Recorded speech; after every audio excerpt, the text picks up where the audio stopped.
Olá, tudo bem com vocês? Essa é a primeira live do blog Cidadãos do Mundo e do projeto Vozes dos Biomas, do jornalista Sucene Skradareski, que inicia em tempos de pandemia da Covid-19, hoje, 23 de julho de 2020, com o tema desmatamento, doenças zoonóticas e epidemias. Para falar sobre esse tema, o convidado é o biólogo e pesquisador científico Gabriel Zolero Laporta, mestre e doutor em saúde pública pela Faculdade de Saúde Pública da USP e professor de biologia e doenças infecciosas da Faculdade de Medicina do ABC, FMABC. Nessa entrevista, fala a respeito do artigo recém-lançado sobre como o desmatamento ajuda vírus mortais a saltar de animais para humanos, no contexto da pandemia. Laporta é coautor da obra, que é assinada também pelos pesquisadores Maria Anice Mureb Salum, da USP, e Amy Vitor, da Universidade da Flórida. Laporta traz da bagagem estudos voltados à malária na Amazônia, febre amarela no Brasil, além de dengue na Mata Atlântica, entre outros. E agora, com a pandemia da Covid-19, transmitida pela SARS-CoV-2, o novo coronavírus, nós, seres humanos, nos vemos frente a um dos maiores desafios de ordem de saúde ambiental, econômica e social. O tema de hoje reforça um alerta à prioridade da conservação ecossistêmica das florestas tropicais, como expõe a Avaliação Global de Recursos Florestais, apresentada pela FAO, Braço da Agricultura e Segurança Alimentar da Organização das Nações Unidas, ONU, onde Brasil, Moçambique figuram como os países com maior perda de floresta na última década. São pelo menos 1,5 milhão de hectares perdidos a cada ano. Um estudo do Wildlife Conservation Society deste ano, realizado por um grupo de cientistas, alerta que historicamente são pelo menos mais de 335 surtos de doenças infecciosas emergentes, envolvendo 183 patógenos distintos, relatados mundialmente entre 1940 e 2004. E a taxa de surtos tem aumentado significativamente nos últimos anos. O especialista em ciência e natureza David Quammen, em 2012, escreveu a obra Spillover Animal Infections and the Next Human Pandemic, que fala sobre este tema. E é neste contexto que começamos a entrevista com o nosso convidado, o biólogo e pesquisador científico Gabriel Zorello Laporta. Gabriel, bem-vindo. Obrigado, Luciana. Boa tarde a todos. É uma satisfação estar aqui e temos muitas coisas a conversar, né? Gabriel, eu queria começar justamente qual é a principal conclusão do artigo, como o desmatamento ajuda vírus mortais a saltar de animais para humanos. Você pode nos citar o que traz de informações? Claro. A principal conclusão é que existe uma pressão muito grande em florestas tropicais, porque essas florestas tropicais, em geral, têm solos relativamente muito interessantes para a agricultura, são áreas relativamente baratas, né? E a conversão dessas áreas para a produção em larga escala, né, de, por exemplo, carne. Quer dizer, quando nós pensamos na Amazônia, por exemplo, o produto, tem dois produtos que geram um valor agregado muito grande, né? Um é a carne, né? E o segundo é madeira, né? Então, esses produtores locais, né?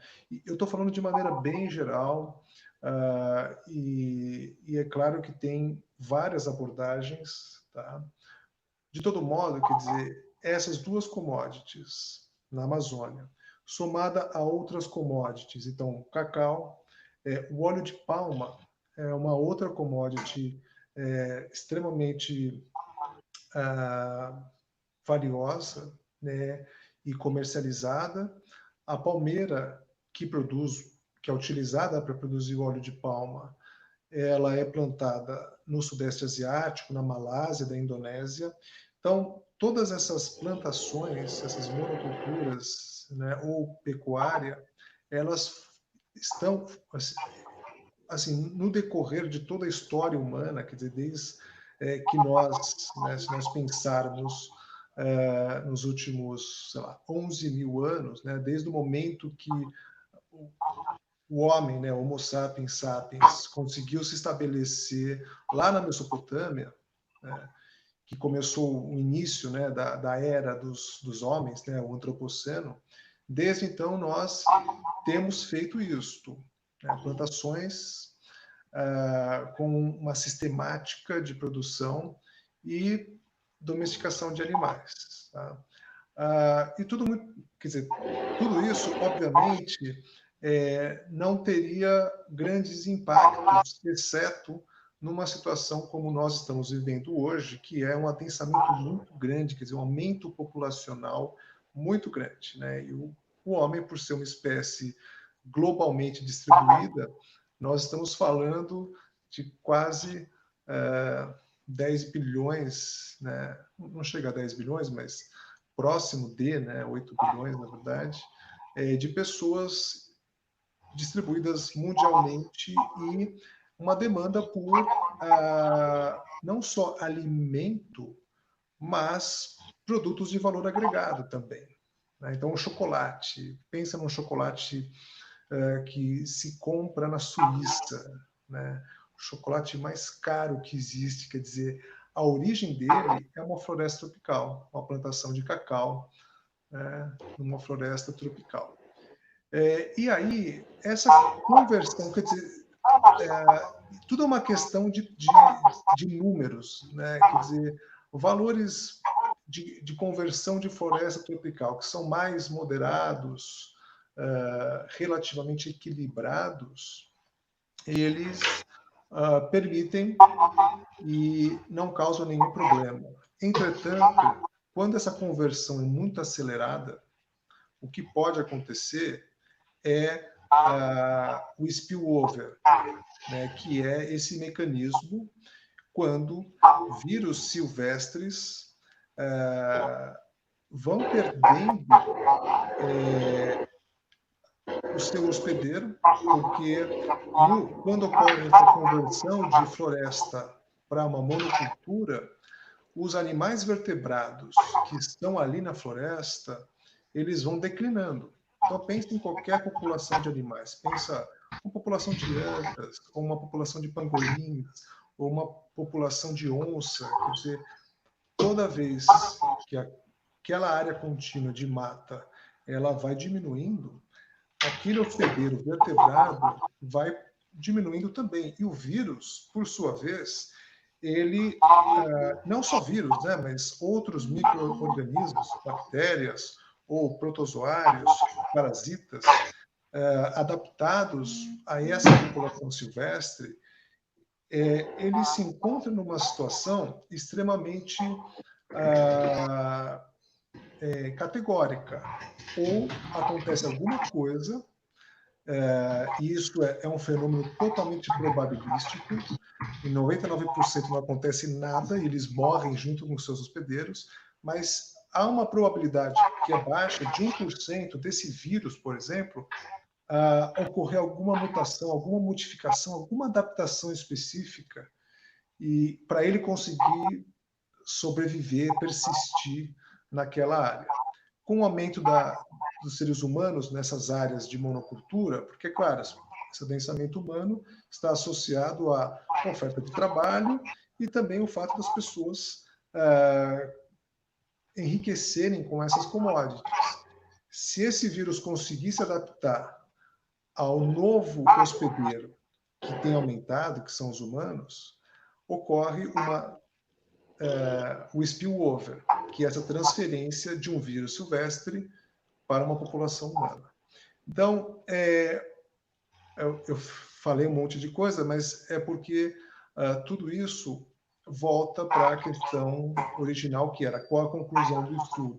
A conclusão é pressão em florestas tropicais, nas Américas, na África e no Sudeste Asiático. Todas as florestas tropicais estão em alta pressão por commodity, que é comercializada e vendida na União Europeia, nas Américas e também em todos os países em desenvolvimento e também países que estão ainda são poucos desenvolvidos. Eles também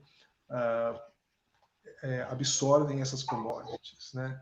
Então, Gabriel, desculpa te interromper, claro. Mas assim, a origem da pandemia, né, ela está sendo associada à questão das doenças zoonóticas, né, também como no caso da síndrome respiratória aguda grave, que é a SARS, né, em 2002 na China, e a MERS, síndrome respiratória do Oriente Médio, que eram, não sei se estou falando corretamente, mas eram cepas diferentes do coronavírus. Então, eu gostaria que você pudesse falar, assim, essas modificações, o que dá a entender é que ele se tornou mais potente em termos de transmissão do que as demais anteriores. Como é que você vê, observa, né, essa mudança, né? O que isso significa? Olha, o que significa é que nós podemos estar numa trajetória não muito boa, que significa que esse modo de produção pode gerar variantes mais tênues, mais localizadas, como a SARS-1 e a MERS. As duas têm um mecanismo muito parecido. A origem num animal silvestre, a adaptação num hospedeiro intermediário e depois a transmissão entre humanos. Mas, por exemplo, no caso da MERS, especificamente, né? Nos dois casos, a origem foram morcegos, tá? Porque, assim, os morcegos eles têm uma quantidade, uma diversidade de coronavírus que é muito grande. Né? Só que o convívio com morcegos, ou inclusive se alimentar de morcegos, não causa essa transferência. O que ocorre é que animais que convivem com os morcegos, eles podem receber essa carga viral e esses animais podem passar para o ser humano. Então, no caso da MERS, por exemplo, são os morcegos que são os hospedeiros intermediários. Desculpa, são os camelos que são os hospedeiros intermediários. Tá? Mas o que aconteceu é que não houve uma adaptação específica na transmissão humano para humano. Então ficou muito mais localizado no Oriente Médio, porque é um local onde se utilizam mais camelos, e os camelos eles passavam para os seres humanos ficavam infectados, só que a letalidade era muito alta. Né? Então, não só a doença era severa, como a probabilidade de morte era muito alta. O SARS-1 tem uma trajetória muito similar também. Agora, o SARS-2, embora o início tenha sido com morcegos também, o hospedeiro intermediário é um animal silvestre que tem um valor agregado muito alto, que são os pangolins. Tudo indica que são os hospedeiros intermediários. Até agora, as pesquisas mais atuais apontam isto. E o que nós vimos, na verdade, foi que mais ou menos a história foi o seguinte, né? Então, Malásia, Indonésia, Sudeste Asiático tem diminuído a floresta tropical para conversão para monocultura como palmeira de óleo de palma, por exemplo. Né? O número de pangolins diminui, né, com essa conversão, mas não chega a zero, porque os pangolins são insetívoros e eles se adaptam em áreas degradadas porque tem muitos insetos. Entretanto, esses animais eles perdem as grandes árvores, que é onde eles utilizam para dormitório, né? Ocos de grandes árvores. E eles passam nessas áreas degradadas, abertas, a procurar cavidades de pedra, por exemplo, afloramentos rochosos, para se esconder durante a noite. Né? E aí que eles começam a entrar em contato com os morcegos. Agora, talvez eles tenham, eles por algum motivo, as fezes dos morcegos têm esses vírus, eu não sei como é que foi essa transferência. Mas o fato é que esses pangolins, em áreas desmatadas, degradadas, onde tem seres humanos, são assim, alvos muito fáceis, né? E eles têm um valor agregado muito alto. E eu vi, por exemplo, nessas rotas de comércio ilegal, teve um período que a polícia, assim, obviamente que grande parte da carga não é pega, né? Mas uma das cargas tinham 40 toneladas só de escamas, né? Isso considerando 5 anos de estudo dessas cargas apreendidas. E esses animais, eles são geralmente capturados nessas florestas tropicais e são vendidos para 3 cidades no sul da China. Quando entra no sul da China, daí essa carga toda se perde e são distribuídas nos mercados, os grandes mercados municipais, né? Como aquele mercado de Wuhan, por exemplo. As escamas têm um valor medicinal e a carne é apreciada como se fosse algo assim, uma iguaria, né? Bom, então, obviamente que essa origem desses vírus pandêmicos poderia ocorrer com qualquer tipo de animal.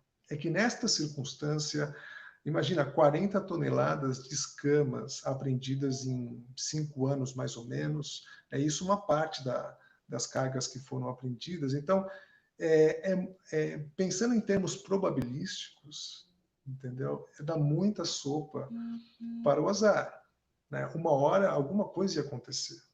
Existem semelhanças, mas também existem diferenças, né? Então, a semelhança é que a origem sempre são os morcegos, porque os morcegos têm uma diversidade muito grande de coronavírus. E os animais, tem vários animais que entram em contato com morcegos, particularmente morcegos vampiros, né, que são morcegos hematófagos, eles podem transmitir micro-organismos para alguns animais. Tá? Então, esse é o caso, por exemplo, de camelídeos, né, ou equinos, ou outros animais que são geralmente fonte alimentar para esses morcegos vampiros, né, para esses morcegos hematófagos, tá? Tecnicamente, são os morcegos que se alimentam de sangue, né? Mas também tem outros animais que entram em contato com morcegos por razões completamente aleatórias e totalmente diferentes, né? Então, tanto o SARS-1 quanto o SARS-2 têm hospedeiros intermediários que são silvestres, mas são animais silvestres, mas são animais que entram em contato com o homem também. Um deles são os pangolins, né, que até que tudo indica são animais que possuem também coronavírus e que esses coronavírus são muito semelhantes aos encontrados em morcegos. E esses pangolins, eles são traficados dos locais de origem, nessas áreas de floresta tropical da Indonésia, Malásia e Vietnã também, para o sul da China. Então, são toneladas e toneladas, assim, anualmente, que chegam ao sul da China, ou na forma de indivíduo, ou só as escamas. Tá? Quando chegam as escamas, significa que esses animais foram mortos no local, na floresta tropical, mas quando chega o indivíduo, esse indivíduo ele pode ser comercializado inteiro ou em partes, e esse processo é feito em zonas assim adensadas com muitas pessoas, em mercados municipais, mais ou menos dos moldes que nós vimos lá em Wuhan, né? Mas também tem em Xangai, quer dizer, tem vários locais da China que tem essas coisas. Eu atribuo a isso, assim, eu tive um supervisor no pós-doc que eu fiz na medicina da USP, que ele fala categoricamente que esses vírus estão se tornando mais letais. Tá? E ele trabalha com modelagem matemática e tudo mais. eu acho esse meu supervisor um cara brilhante, é o Eduardo Massad, da Faculdade de Medicina. Ele está na FGV do Rio de Janeiro agora, mas ele, por muito tempo, ficou na Medicina USP, tá? Eduardo Massad. Eu, particularmente, acho que é uma questão de probabilidade.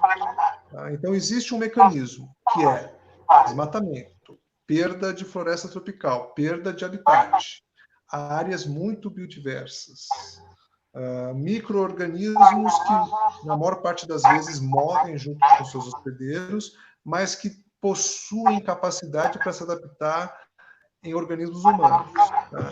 Então, pode acontecer, por azar, de aparecer um vírus muito letal, ou também pode acontecer de acontecer um vírus não tão letal, mas que ele causa um surto ou outro. Tá? Então, o que eu atribuo é estamos aumentando a probabilidade de doenças zoonóticas. Elas podem ser mais ou menos letais. Tá? Nesse caso do coronavírus, o SARS-2 particularmente, ele é razoavelmente letal, mas não é tão letal assim, né? Se nós compararmos com o ebola, por exemplo, a letalidade do ebola é muito maior. Né? E também o ebola, a origem do ebola são morcegos também. E é um vírus de origem zoonótica. E, Gabriel, pegando um gancho, né, do que você está falando, além do desmatamento, a gente tem uma outra questão que também pesa, que é a caça, o tráfico dos animais silvestres e hábitos alimentares carnívoros, né, que podem influenciar nesses surtos. Você pode falar um pouco a respeito? Até porque existem alguns projetos de lei no Congresso Nacional que tratam da liberação da caça em diferentes situações, por exemplo, que os municípios tenham tornem isso possível, né, em vez do governo federal, e outras da caça esportiva, né? O que você vê assim, que perigo pode, né, surgir com a aprovação desses tipos de projetos de lei? Olha, essa é uma questão importante e é uma questão extremamente complicada, porque tem várias nuances aí. A primeira nuance é a questão da commodity. Então, carne bovina é uma commodity. Então, quando nós pensamos no Brasil, mas particularmente nos Estados Unidos, dizer, que é uma nação que tem como cultura alimentar o hambúrguer, né? Não só hambúrguer, mas outros tipos de alimento que são altamente conectados com a carne bovina, né? Então, é difícil imaginar uma nação assim tentar se adaptar a algo mais próximo de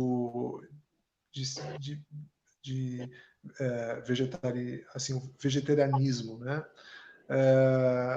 Isso é uma coisa. Tá? Então, nós estamos falando de um animal domesticado, nós estamos falando de um animal que ele nasce para isto, porém, no caso dos bois, né, quer dizer, dos bovinos, eles requerem uma área muito grande de pastagem, isso na forma extensiva, que é a forma mais barata, né, e que geralmente são utilizadas áreas de floresta tropical. No Brasil, por exemplo, na Amazônia, quer dizer, quantas áreas indígenas ou mesmo reservas naturais, né, unidades de conservação são invadidas para pastagem. Por um outro, a questão da caça é uma questão muito particular humana e eu, por exemplo, eu fiquei 3 anos fazendo coleta na Amazônia, eu presenciei isto. Eu estava numa cidade chamada Machadinho do Oeste, em Rondônia, no interior do município, fazendo coleta de mosquito, na casa de uma pessoa muito bacana, muito legal, quer dizer, ela não tinha geladeira, ela não tinha assim, ela não tinha acesso à energia elétrica, ela guardava os alimentos dela, as proteínas, em tonéis de óleo. Né? Ela conservava a proteína no óleo. Muito interessante isso. E nós estávamos passando a noite lá, porque era um projeto de malária e os mosquitos eles têm atividade noturna. Então, nós passávamos a noite, uma equipe na casa, e uma outra equipe na margem da mata, e assim, de repente ouvi um tiro, tal, não sei o que, a gente foi ver, o vizinho dele tinha acabado de caçar um veado, né, um bicho silvestre, e veio trazer uma perna para ele, não sei o que, eu vim te trazer isso daqui, né? Eu acho particularmente que isso é o que, eu acho que isso, quer dizer, na verdade o cara mora numa área rural que tem animais silvestres e eles aproveitam tudo do bicho, né? Eles aproveitam tudo. Ainda é ilegal, mas mesmo assim eu acho muito razoável o nativo, quer dizer, o cara que mora nessas regiões, poder caçar. Eu acho natural. Se a pessoa pode pescar, eu acho que ela teria o direito de poder caçar também. O problema é, por exemplo, nós da cidade queremos adquirir esse bem, como é o caso, voltando a falar do pangolim, né? Quer dizer, uma cidade como Wuhan, que é uma São Paulo chinesa, né? Ter espaço para comercializar um animal silvestre como este é muito diferente, né? Então, uma coisa é uma pessoa que mora no interior de Rondônia querer caçar um veado, caçar um porco. Outra coisa é pessoas da cidade terem o hábito de comer carne de caça. Ainda bem que no Brasil não, assim, nós não temos muito isso, mas, por exemplo, os chineses têm, né? Da mesma forma que os americanos têm uma relação com a carne bovina que é algo impressionante. Eu não vejo muita solução para isso, né? Porque, na verdade, existem várias formas de alimentação vegana que têm tomado a cultura dos países, mas isso ainda é muito incipiente ou muito pequeno, uma fração muito pequena do que deveria ser para causar algum impacto, né? E sem dúvida nenhuma, quer dizer, tanto o consumo de carne bovina quanto o consumo de carne de caça, especialmente em grandes metrópoles, né? É algo que, assim, tem que acender uma luz vermelha, assim, para todo mundo. Uma coisa interessante que eu tenho visto é o seguinte: nós entramos em contato com a União Europeia, eu e outros pesquisadores, inclusive a Amy Vitor, que assina o trabalho comigo, e nós conversamos com o comissário de comércio, né, para entender assim, o que eles iam fazer em relação a commodities que são oriundas de locais de desmatamento, que é chamado de commodities sem rastreamento verde, né? Porque tem commodities, mesmo na Amazônia, tem projetos belíssimos em que as pessoas fazem corretamente, as pessoas conseguem produzir um produto de alto valor agregado, vendem mais caro do que os outros produtos, só que tem um selo verde. Eu já vi isso. Para a castanha, por exemplo, acho que a castanha é o que está mais avançado nisso, na verdade, né? Mas eu acho que para outros produtos amazônicos isso também seria possível. E o comissário escreveu uma carta em retorno dizendo: não, olha só, as coisas estão mudando e nós, a partir de 2021, na União Europeia inteira, a política pública que nós iremos adotar aqui é: se não houver rastreamento verde, nós não iremos comercializar o produto. É por isso que os empresários europeus estão pressionando o Brasil. Então, aí sim, quando mexe em coisas grandes, porque veja, se a política assim pública da União Europeia não permite que o empresário compre as coisas, o empresário não tem o que fazer, porque ele pode ser preso, ele pode ser multado, as multas ambientais são altíssimas. Quando chega nesse nível, as pessoas não têm o que fazer, né? Então é uma pressão que vem pelo comércio, né? Pelo comércio exterior, principalmente, né? E pelos acordos internacionais também, né? Que vem até do âmbito da Organização Mundial do Comércio, né? Que o Brasil é signatário, né? E tem que, de alguma forma, estar atendendo a esses requisitos, né? Uma outra coisa que eu gostaria de perguntar para você é com relação a florestas tropicais, né? Por que a incidência desse vírus, do novo coronavírus, tem mais incidência em florestas tropicais que são existentes aqui na nossa região, né, no Brasil, Mata Atlântica, Amazônia, e também na Ásia, né, em setores da África. Você pode explicar o que tem, né, de ligação nesse fato?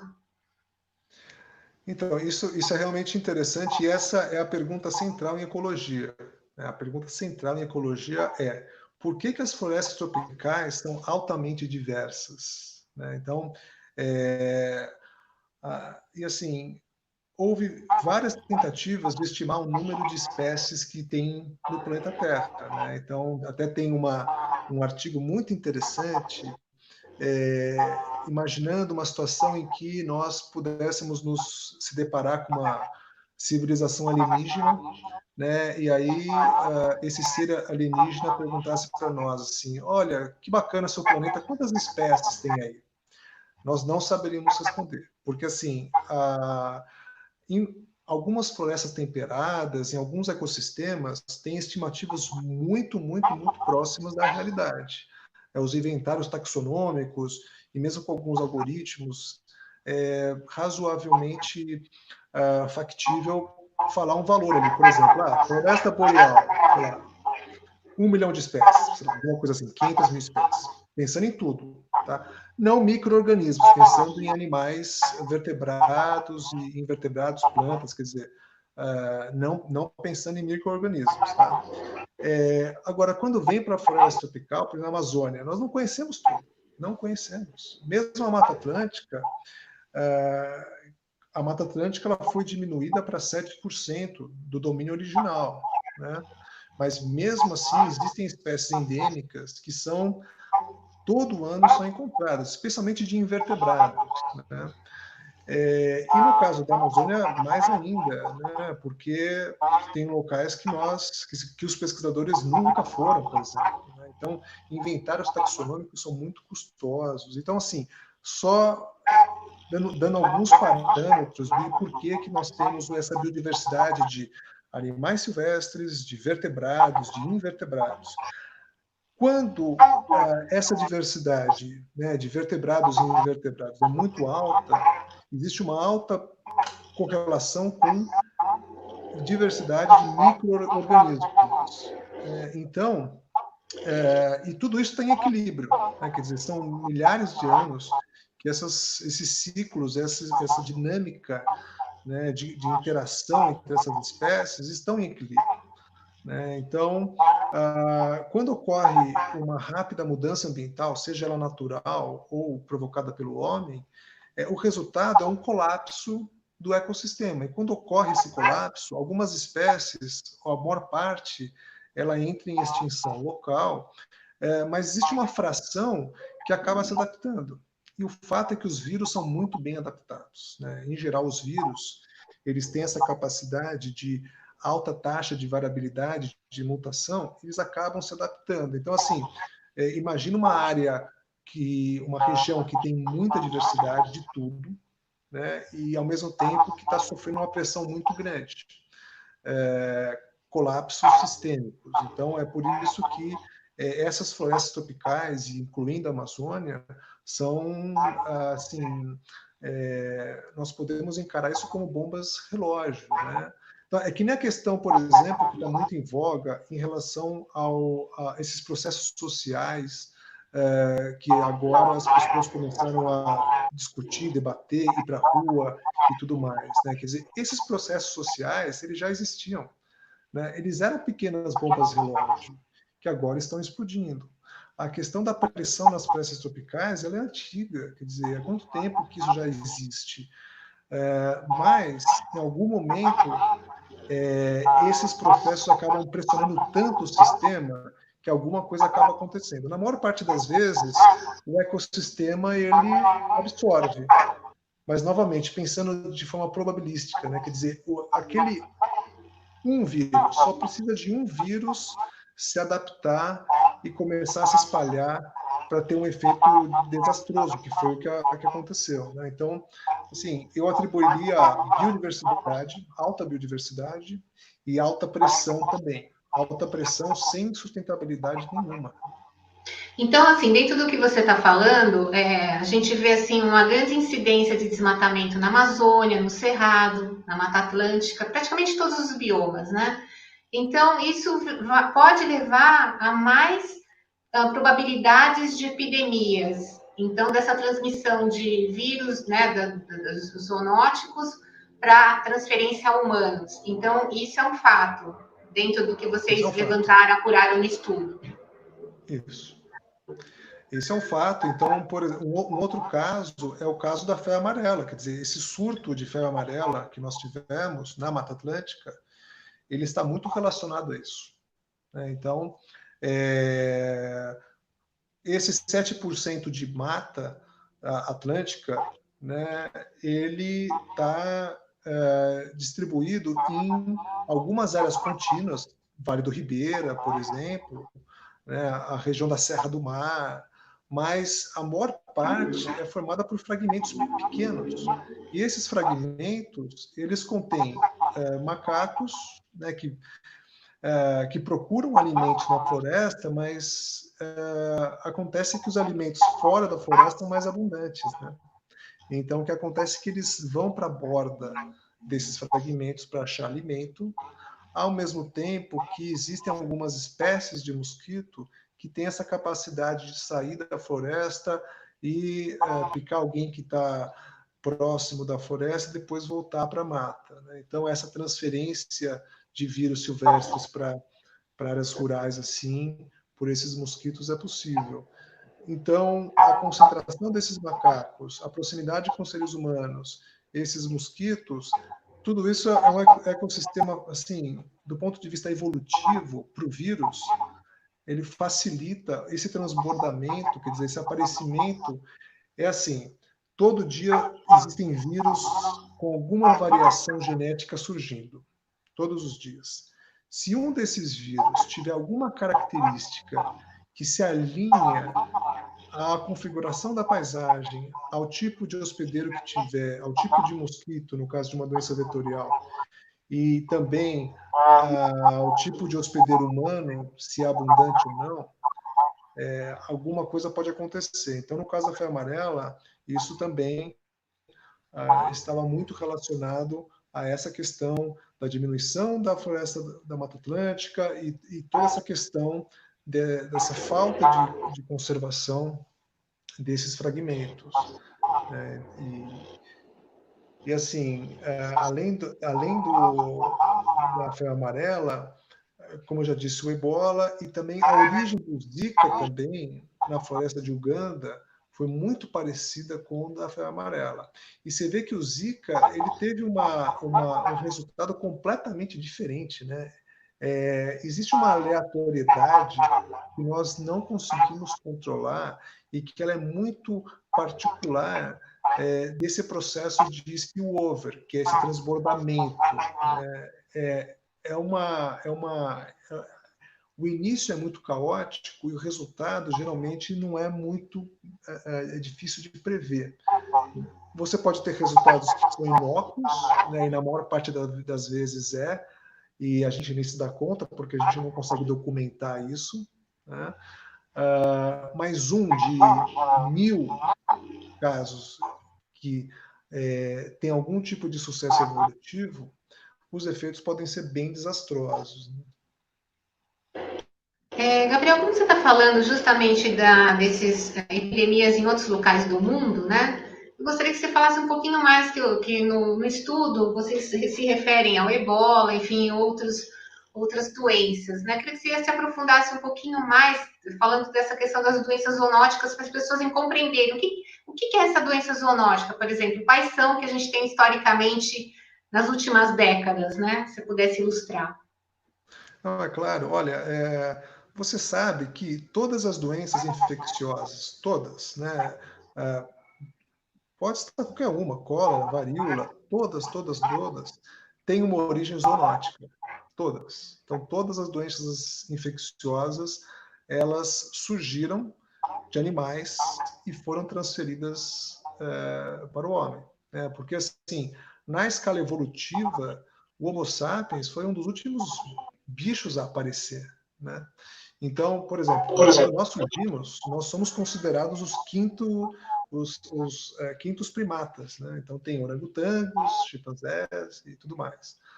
gorilas e bonobos, né? São os 4 macacos do Velho Mundo, e nós somos considerados os quinto primatas, né? Então, assim, como nós surgimos depois, a maior parte dos vírus e dos micro-organismos que hoje assolam toda a humanidade, em algum momento, esses vírus, micobactérias ou protozoários, eles surgiram nesses animais, macacos principalmente, mas também outros animais, e esses micro-organismos se adaptaram ao ser humano.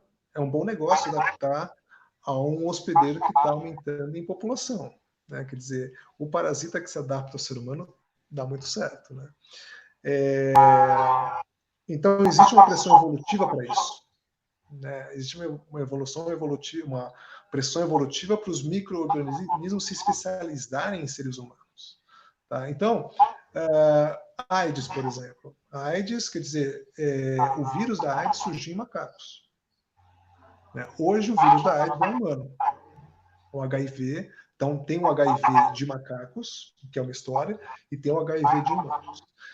A malária também era de gorilas. O protozoário da malária era de gorilas.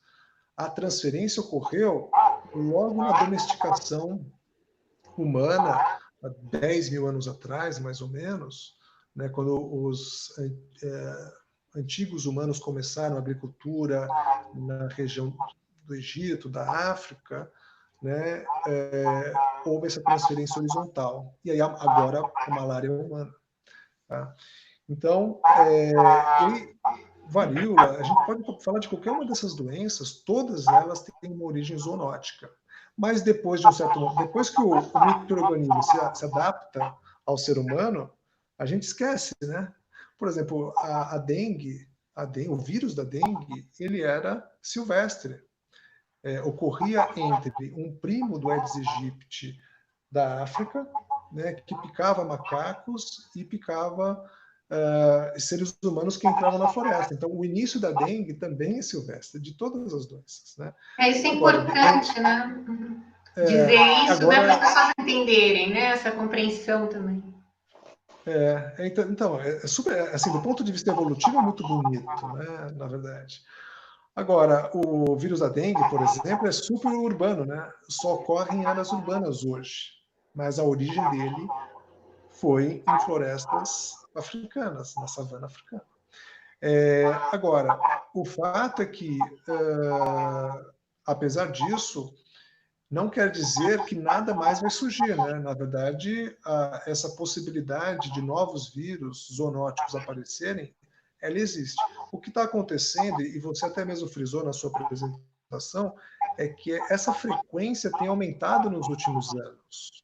Né? Então, digamos, existe uma taxa de aparecimento zoonótico de novas doenças, né, que ela se manteve constante durante a trajetória humana, mas o que tem acontecido isso sim, né?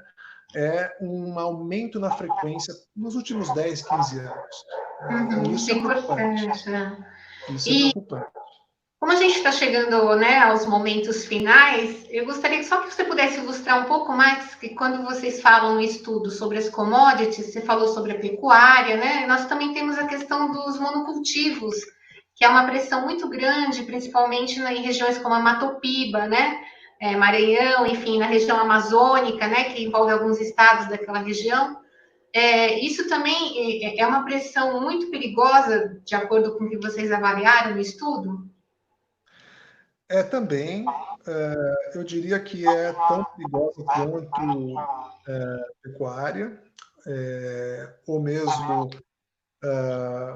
aquele desmatamento mais seletivo. Assim, o ideal mesmo assim, a castanheira é assim, o principal, o extrativismo de látex, né? O extrativismo de látex e o extrativismo de castanha da Amazônia são os dois tipos de economia mais verdes possíveis. Do ponto de vista de commodity, de comércio, são produtos que têm um valor pegada melhor, isso é verdade, né?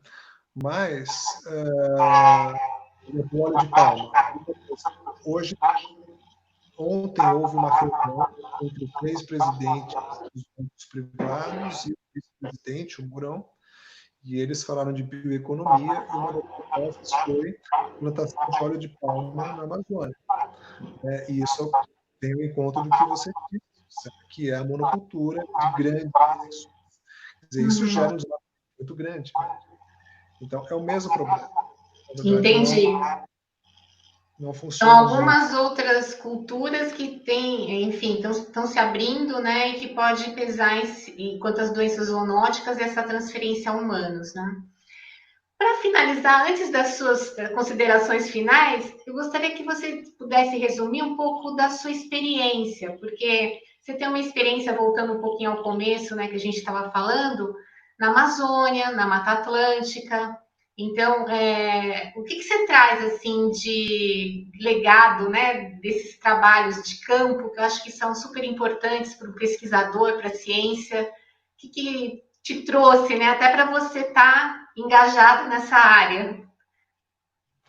Olha, ir para campo é assim a principal atividade que eu tenho. É claro que depois nós precisamos ir para o laboratório e escrever muita coisa, e fazer análise de dados, mas ir para campo é onde eu realmente aprendo como são as coisas, porque principalmente ao conversar com as pessoas e entender o universo das pessoas que estão ali morando no local, né? E eu percebi que as pessoas que moram, né, têm um potencial incrível de poder ajudar nesse processo. Mas o governo não consegue, os governos locais não conseguem muito treinar essas pessoas, né? E tem algumas iniciativas, mas são iniciativas muito efêmeras. E eu acho que esse é o ponto que talvez deva ser explorado para poder dar certo essa história de sustentabilidade e de saúde ambiental, né? Que é capacitar essas pessoas locais que entendem tudo de onde elas estão, entendem de maneira intuitiva o seu ecossistema e permitir que essas pessoas consigam exercer alguma atividade específica utilizando esses recursos florestais, esses recursos da onde elas estão, esses recursos naturais que no Brasil são inimagináveis, para produzir riquezas locais e que isso possa se tornar assim produtos, grandes produtos de inovação que o Brasil exporte também, né? Não que apenas venha para os grandes centros, né, do Brasil, São Paulo, Rio de Janeiro, mas também que seja exportado, assim, pensando de uma maneira bastante otimista, né, e realista também. Esse é o caminho.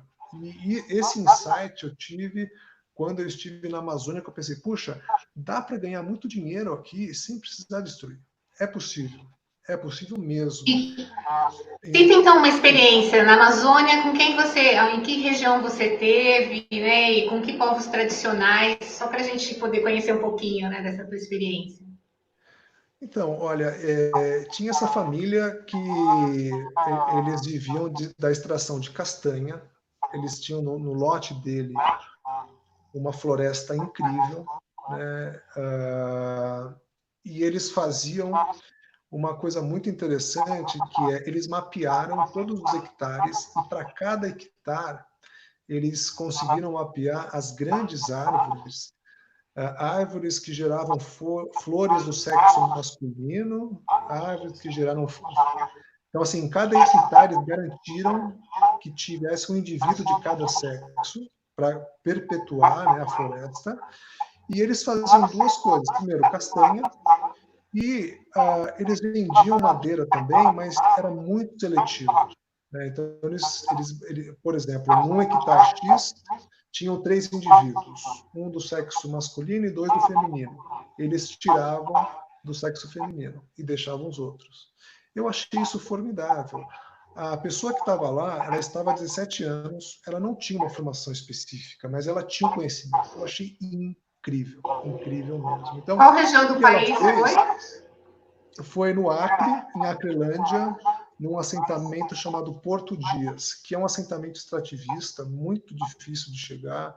Nós atolamos o carro várias vezes, e é o sítio da Marinalva, que é a pessoa, né, o marido dela, que tinha essa capacidade de, assim, eu achei incrível, porque assim, ele fez sem recurso nenhum. Eu nem sei como que ele aprendeu a fazer isso, mas e a floresta dele, eu andei, é maravilhosa. Mas ao mesmo tempo, ele tem uma vida digna, ele consegue os recursos que ele precisa, então ele vive, os filhos estudam. Claro que sim, é uma coisa muito local, né? Mas eu imagino se isso fosse um protocolo, digamos, né, do governo, com técnicos ajudando as pessoas a fazer isso. Ah, agora, pessoal, vocês vão fazer isso. O protocolo é esse. Vocês vão extrair castanha e madeira só nesse esquema, entendeu? Se isso fosse algo, digamos assim, um protocolo mesmo, né? Seria fantástico, né? Seria fantástico, mas assim, depende muito das pessoas que estão lá. Então, eu fiquei muito surpreso, né? Eu fiquei muito surpreso de encontrar essas pessoas, não só assim, com uma perspicácia assim muito grande, mas com uma visão de sustentabilidade que é aquela visão do povo da floresta, né? Que pensa, puxa, eu não vou desmatar tudo porque se eu fizer isso, meu filho não vai ter onde tirar o sustento, né? Então, eu achei fantástico, né? Quer dizer, na verdade, isso pensando, né, na saúde planetária, nos limites planetários, né? Quer dizer, esse local é muito importante, né, para manutenção desses limites numa zona de conforto aí, né? Não na zona de risco que nós estamos, porque me parece que nós estamos chegando muito próximo dessa zona de risco de um desses limites planetários, né? Exatamente, a savanização, né, que o Carlos Nobre fala, né, na região amazônica, e o que você citou também tem muito a ver com o pagamento de serviços ecossistêmicos, né, que se pensa em Isso. povos tradicionais, né, que possam, de uma forma digna, sustentável, né, numa economia solidária, poder estar provendo, né, e cuidando também da natureza, enfim, do meio ambiente. Aí, Sim. Gabriel, gostaria que você falasse, então, das suas considerações finais, né, e talvez algum recado, né, uma chamada, né, que a gente está em período ainda de pandemia, não se sabe até quando, e que está mudando a forma da gente pensar, até a forma de viver. Então, é um momento oportuno também para isso, né? O que você poderia nos dizer? Olha, eu acho que, assim, algumas coisas me chamaram a atenção nessa pandemia. A primeira é a forma como assim, os povos asiáticos, particularmente chineses, coreanos, japoneses, lidaram com esse isolamento, com a pandemia em si, né? Quer dizer, eu achei realmente assim notável em comparação com os povos da América, né? Não só o Brasil, mas todos os povos da América estão sofrendo muito, né? Então, e aí pensando nos asiáticos, né? Quer dizer, eles têm uma sistematização dos processos que é interessante, né? Quer dizer, e talvez alguém possa dizer, mas isso é muito mecânico, eles nem fazem isso do coração. Então, pode até ser, né? Por um outro lado, pode ser algo cultural também, de pensar muito no próximo, né? Quer dizer, eu vou ficar isolado aqui porque eu não quero que o meu próximo vá ter alguma coisa, né? Enfim, então, isso foi uma coisa que me chamou a atenção. A segunda coisa que me chamou a atenção foram o quanto sofreram os países europeus. Porque os países europeus, eles têm um nível cultural, um nível intelectual e têm recursos financeiros para conter surtos e epidemias. E eles sofreram muito, né? Muitas pessoas morreram, eles não sabiam o que fazer.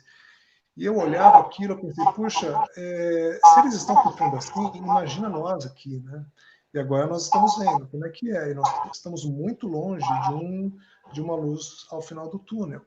Né? E outros países também, na África agora, África do Sul, Oriente Médio, Índia, quer dizer, olha os países que estão aí no pelotão de frente, né?